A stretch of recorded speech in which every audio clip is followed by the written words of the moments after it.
সামাজিক যোগাযোগ মাধ্যমে ইরানের ৬০০টি স্কুলে হামলা এবং ২৯৮ জন শিক্ষার্থী ও শিক্ষক নিহত হওয়ার দাবি ছড়িয়ে পড়েছে।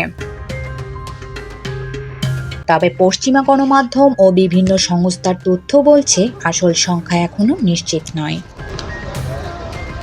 আন্তর্জাতিক বার্তা সংস্থা এপি নিউজ জানিয়েছে, ইরানের মিনাব শহরের একটি স্কুলে হামলায় ১৬৫ জনের বেশি মানুষ নিহত হয়েছে, যাদের বেশিরভাগই শিশু। একই ঘটনায় রয়টার্স জাতিসংঘের আলোচনায় নিহতের সংখ্যা ১৭৫ জনের বেশি বলে উল্লেখ করা হয়েছে। এছাড়া বিভিন্ন বিশ্লেষণধর্মী প্রতিবেদনে নিহতের সংখ্যা ১৬৮ থেকে ১৮০ জনের মধ্যে হতে পারে বলে উল্লেখ করা হয়েছে।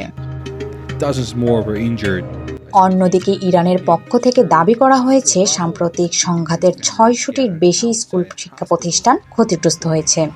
তবে এই তথ্য এখনই নিশ্চিত করেনি কোনো পশ্চিমা গণমাধ্যম। বিশেষজ্ঞরা বলেছেন, চলমান সংঘাতের কারণে বিভিন্ন পক্ষ থেকে ভিন্ন ভিন্ন তথ্য আসছে, ফলে যাচাই করা তথ্যের উপর নির্ভর করা জরুরি।